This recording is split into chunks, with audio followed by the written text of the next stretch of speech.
Welcome back. This is going to be part 3 of 3. Again, this is Wonkusis.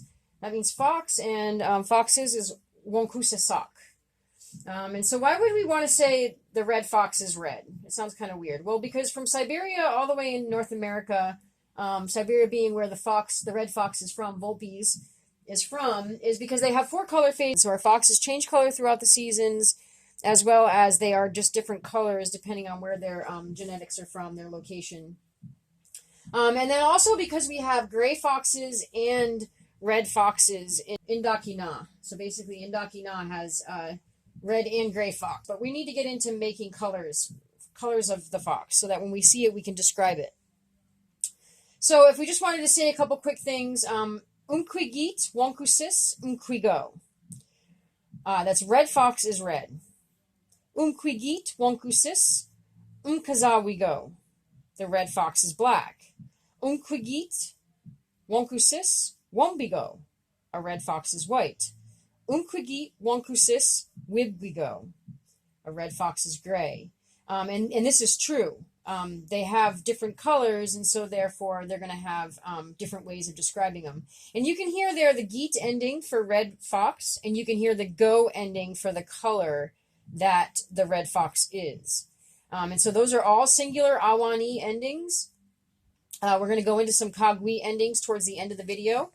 And so those are also singular, meaning one fox. And so these are all different ways of describing the fox. You could say that you're looking at or that there is a black fox, a white fox, a gray fox, or a red fox. You could say Umkazawigit Wonkusis, Wombigit Wonkusis, Wibgwigit Wonkusis, and Umquigit Wonkusis. We're talking mostly here about the red fox, the Umquigit Wonkusis that we have here in the photo. Okay, and so when we're talking about the Wibwigit Wonkusis, when we're talking about singular or kagwi parts of Wonkusis, so these are inanimate parts of Wonkusis, like body parts, for example. And so if we begin talking about Wibwigit Wonkusis, the gray fox, instead of Umquigit Wonkusis, the red fox, then we would want to say something like, how do we know that it's a gray fox? Wibwigit Wonkusis Uzukuna Umkazawigin. A gray fox tail is black. Okay, let me just say that again. Wibwigit Wonkusis Uzukuna Umkazawigin. Wibwigit Wonkusis Uzukuna Umkazawigin. So you hear that it's still using Wibwigit Wonkusis because the Wonkusis is awani, and so the gray Wonkusis, the Wibwigit Wonkusis, we're going to use that geet ending. But when we talk about the tail, the Azukana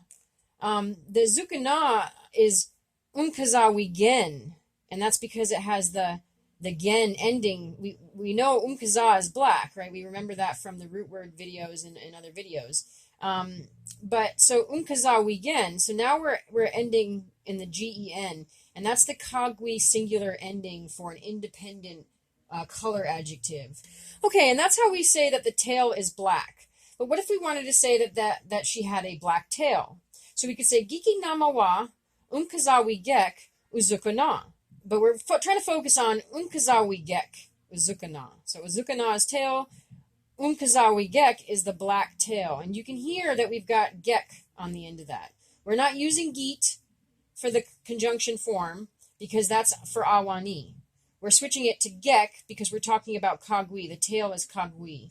So instead of saying Giki namawa Umkazawigit uzukana, we're not saying that because the tail's not alive. We're saying Umkazawigek uzukana.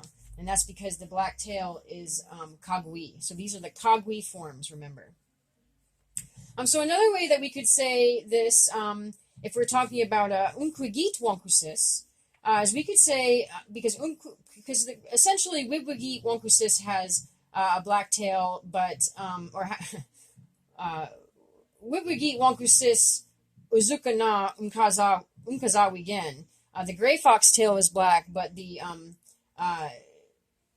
Umquigit Wonkusis Uzukana is white. So we're gonna go over some different body parts for Umquigit Wonkusis. And these are all going to be Kagwi forms because these body parts are Kagwis. Even though the animal is an Awani, the parts of the body are Kagwi. Giki namawa unkazawi gek udawaku.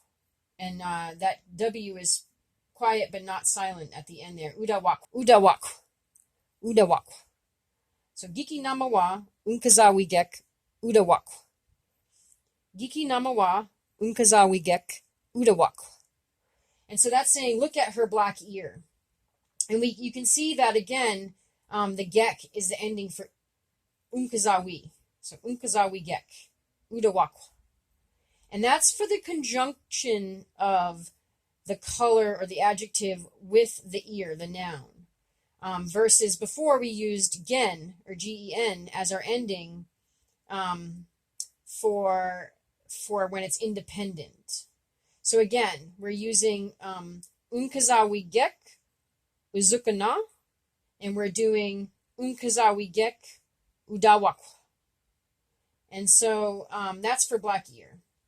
And it's basically because unkugi wankusis has unkazawi gek udawaku. So the red fox has a black ear. The red fox unkrigit wankusis has unkazawi gek ukund. The red fox has a black leg. Unkrigit wankusis has wombigek uzukana. The red fox has a white tail. And so you can hear we used unkazawi gek a couple times, but now we're using wombigek. So unkrigit wankusis wombigek uzukana. So that's white tail. Again, we're using the gek, which is the singular form for one tail, and that's with a conjunction of a noun. So the white tail, wombigek uzukana. And so we could also say a red fox tail is white for the independent form of the kagwi, singular versus plural. And so it'd be unkwigi wankusis uzukana wombigen. Unkwigi wankusis uzukana wombigen. And if we're going to keep using that independent form, the gen or the gen ending for the singular versus plural, so wankusis versus wankusasak, we could say umkugi wankusis ukund umkazawigen. Umkwigi wankusis ukund umkazawigen. A red fox leg is black.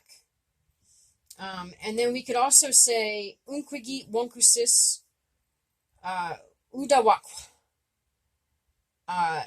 unkazawigen. A red fox's ear is black. Unkwigi wankusis udawaku unkazawigen. And so again, you can hear unkazawigen, the gen being the singular form for the independent adjective, versus umkazawigek uzukuna for the wibwigit wankusis. And so, gosh, that just all sounds like a bunch of, that's so hard to do. It really is. Trying to figure out which ending to put on the thing versus whether it's awani or kagwi, which ending to put on it, whether it's singular or plural, because we're just doing singular right now. Whether we're talking about wibwigit wankusis or unkugit wankusis. And if you have a wibwigit wankusis sitting right next to an unkugit wankusis, and you're just sitting there talking to somebody, trying to tell them, the different parts of the different bodies in our language, you're going from one to the other. You're going from wibwigit wankusis to unkugit wankusis. And you have to remember that you're adding the gi ending because it's awani. And then when you go to say, okay, well, wibwigit wankusis uzukana umkazawigen, the gray fox's tail is black, then you want to switch over to saying the red fox's tail is white. So you're going to be saying unkwigi wankusis uzukana wombigen. That's for a red fox's tail is white. But what if you just want to say the red fox has a white tail? Then you'd be like unkwigi wankusis wombigek uzukana. And so really practicing these endings is very important. And then also realizing that, we have the gray fox and the red fox are awani, they're alive. but the body parts on the gray fox and the red fox are kagui. And so you're going to be, maybe when you're talking about the different colors of the body parts of a red fox or a gray fox, and you're comparing the two foxes, you're going to be using awani and kagui adjective endings in the same sentence. And it's the same thing is going to happen when you start talking about not the feathers, because feathers are alive, not the wings, because wings are alive, the colors of the tail on a bird, okay, or the face of a bird, or the chest of a bird. So the bird is awani, but the chest of a bird, when you're going to talk about a robin having a red chest, you're going to be using kagui endings to the color red, but you might say that the robin is gray or black. And so the robin color being black is going to be awani, whereas the chest color being red is going to be kagui. And so it might seem like this is all kind of like, wow, why is it taking an entire hour to learn like how to make a colored word?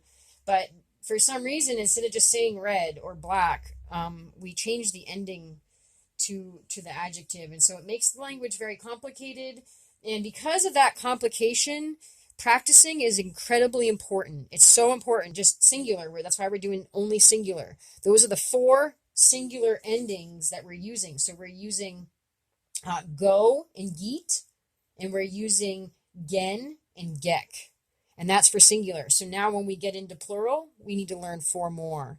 And so I hope that doesn't sound daunting for you. I hope it's exciting instead. And that you realize that, nothing comes easy.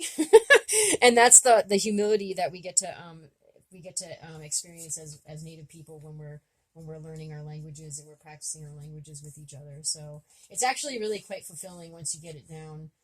I don't have it all down yet myself. I need practice, and that's why I'm hoping that y'all will put some effort into practicing with me so that we can really enjoy speaking this language together. Okay, well, that's the end of Pasquayini. That's the end. That's enough for now of part 3 of 3. Ulini Alongomomik. I hope you enjoyed this video. Adio.